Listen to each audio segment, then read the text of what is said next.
Alright guys, today we are going to start with the Articles of Confederation. So this is page 201 in your social studies book.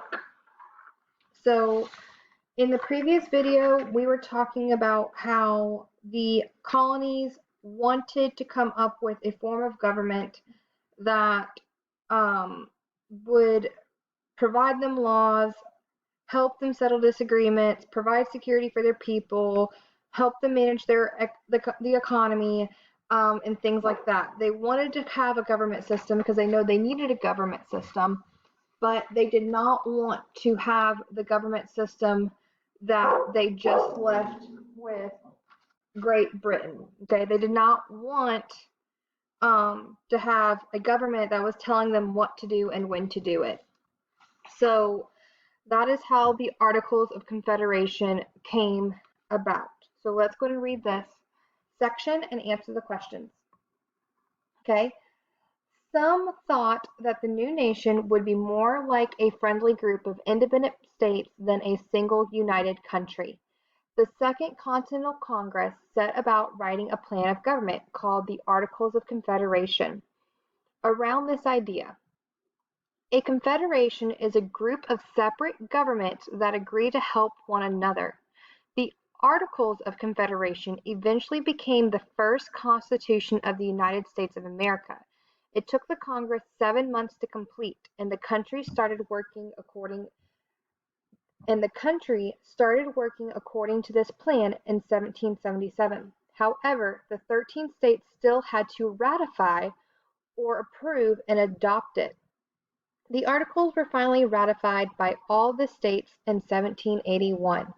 From beginning to end, it took more than 4 years to make the new government final, and the former colonies were fighting the Revolutionary War at the same time.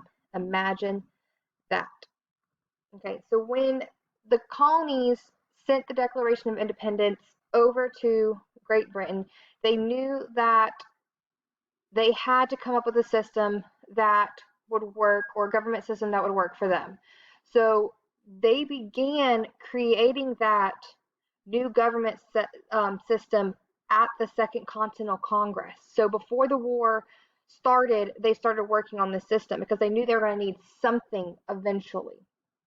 So let's go back through and analyze what we just learned in this passage. Okay, the first important thing we learned is that the Articles of Confederation is what was created.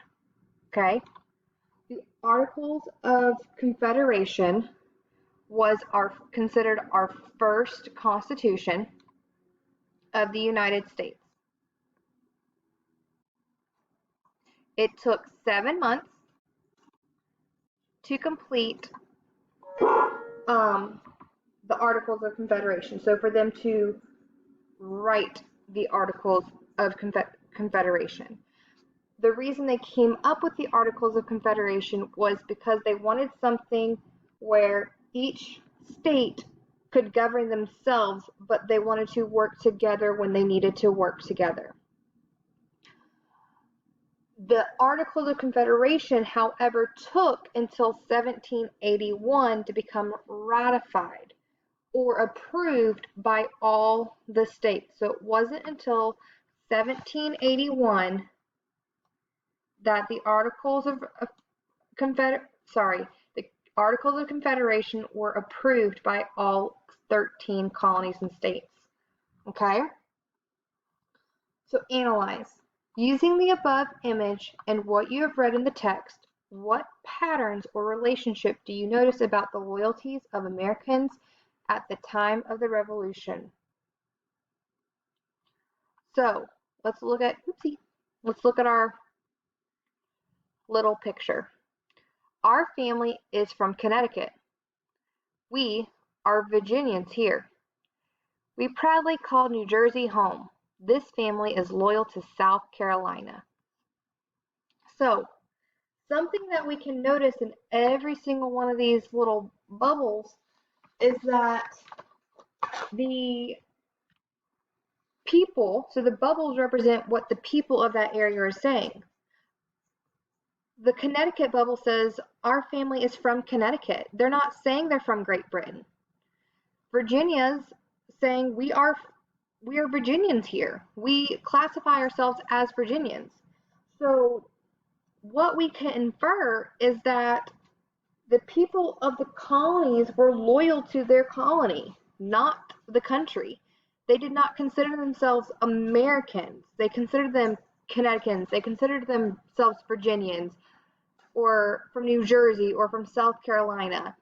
We can make the inference that people did not associate themselves with the country. They associated themselves with their state. So what we can say is,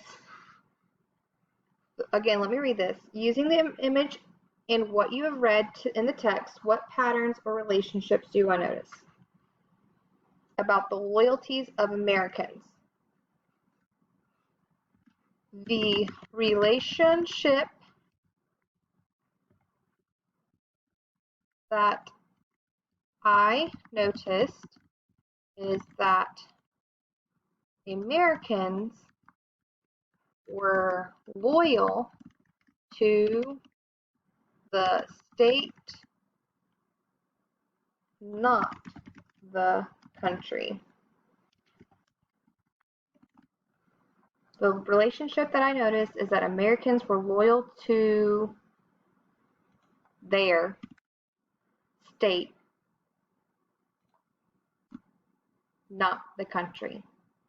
So this image right here lets us know that yes, they lived on the continent North America, but they still consider themselves individual states or individual places. They did not consider themselves all one connected group.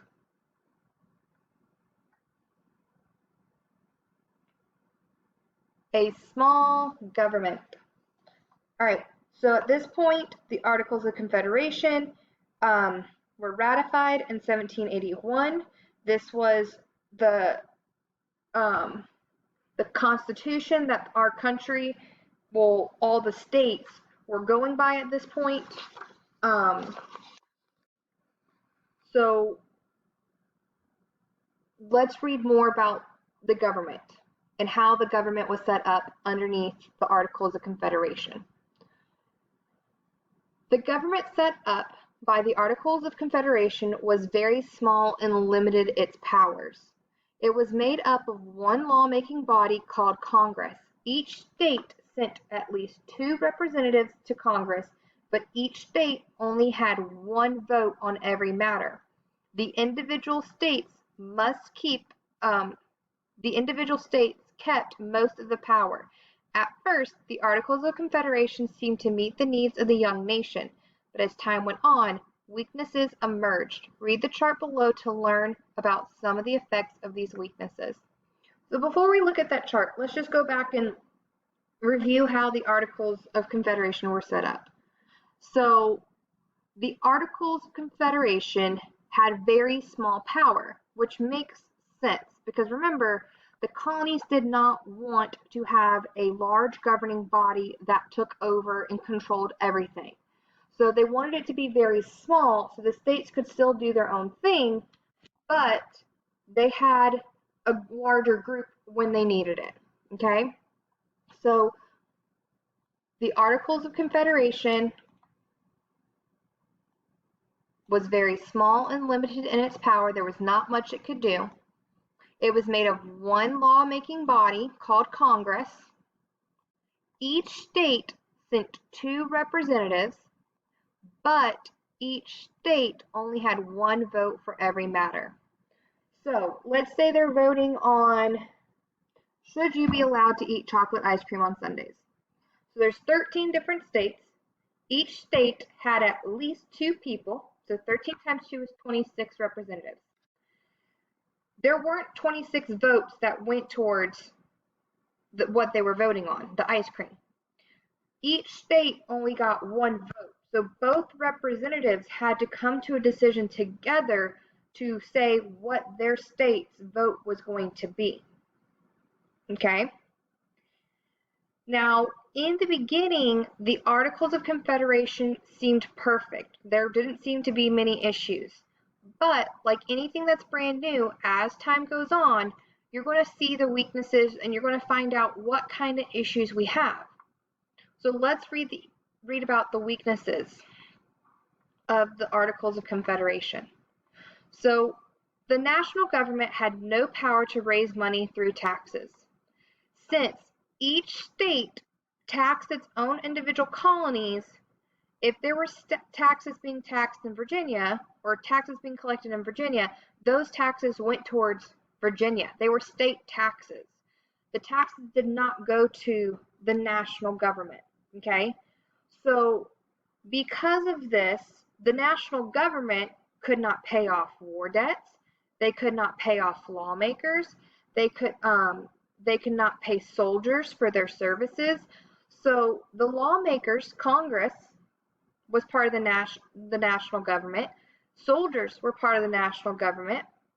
And they just fought this really expensive war. That debt was the national government. It was the whole entire nation's debt.